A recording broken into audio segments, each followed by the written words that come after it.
அப்பாடா! எப்படியோ பிரியங்கா நல்கரி அவங்களோட விவாகரத்து சர்ச்சைக்கு ஒரு முற்றுப்புள்ளி வச்சுட்டாங்கன்னு சொல்லியே ஆகணும். அத பத்தி தான் இந்த வீடியோல நம்ம இப்போ முழுமையா பார்க்க போறோம். பிரியங்கா நல்கரி ரொம்ப ஃபெமிலியரான ஒரு பெர்சன். அது சன் டிவில ரோஜாங்கிற சீரியல் மூலியமா ஒரு இடத்த அவங்களே பிடிச்சுக்கிட்டாங்க. அதுக்கப்புறம் சீதாராமன் அப்படிங்கிற சீரியல்ல நடிச்சிட்டு இருக்கும் பொழுதே திடீர்னு அவங்க கல்யாணம் பண்ணிக்கிட்டதா செய்திகள் வெளியானுச்சு. அது உண்மைன்னு தெரிஞ்சோனே அந்த சீரியலை விட்டு விலகுனாங்க. கொஞ்ச நாள் கழிச்சு திடீர்னு பார்த்தா இன்னொரு சீரியல்ல கமிட் ஆனாங்க. நலதமேதின்னு சொல்லிட்டு இப்ப வரைக்கும் நல்லா நடிச்சிட்டு வந்துட்டு இருக்காங்க. அது மட்டும் இல்லாம இவங்களுக்கு திருமணமாகி ஒரு வருஷம் ஆக போற நிலையில திடீர்னு பார்த்தா அவங்க இன்ஸ்டாகிராம் பக்கத்துல இருந்த போட்டோஸ் வீடியோஸ் எல்லாம் அதுவும் கணவரோட இருக்கிறது எல்லாமே அவங்க டெலீட் பண்ணோடனே எல்லாருக்கும் பயங்கர ஷாக் ஆயிடுச்சு. ஒருவேளை இவங்க 2 பேரும் டிவோர்ஸ் பண்ணிட்டாங்களோ பிரிஞ்சுட்டாங்களோ அப்படிங்கிற சில செய்திகள் பயங்கரமா பரவவும் ஆனிச்சு. அவரோட கணவரும் சரி இவங்களும் சரி அபிஷியலா எதுவுமே சொல்லவே இல்ல. இப்போ ரீசெண்டா எல்லாத்துக்குமே டாட் வைக்கிற மாதிரி ஒரு சில செயல்களை பண்ணிருக்காங்க. அது என்ன அப்படின்னு கேட்டா இவங்களோட பர்த்டேவை செலிப்ரேட் பண்ணிருக்காங்க.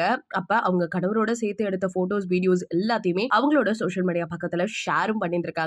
இத பார்த்த ரசிகர்கள் எல்லாம் செம்ம ஹாப்பி. அப்ப 2 பேரும் ஒன்னா தான் இருக்காங்கப்பா, நல்லா தான் இருக்காங்க அப்படிங்கிற மாதிரி மன திருப்தியோட எல்லாரும் அந்த போட்டோஸ் அண்ட் வீடியோஸ் ஷேர் பண்ணிட்டு வராங்க. இப்ப புரியுதா அவங்க ஜோடியா இருக்கிற புகைப்படத்தை பார்த்தோன்னு உங்களுக்கு புரியுதா? இத பத்தி நீங்க என்ன நினைக்கிறீங்க அப்படிங்கறத மறக்காம நம்ம கமெண்ட் செக்ஷன்ல ஷேர் பண்ணிக்கோங்க. இது போல பல அப்டேட்ஸ் நீங்க உடனுக்குடனே தெரிஞ்சுக்கணும்னா நம்ம சேனலை சப்ஸ்கிரைப் பண்ணி வச்சுக்கோங்க.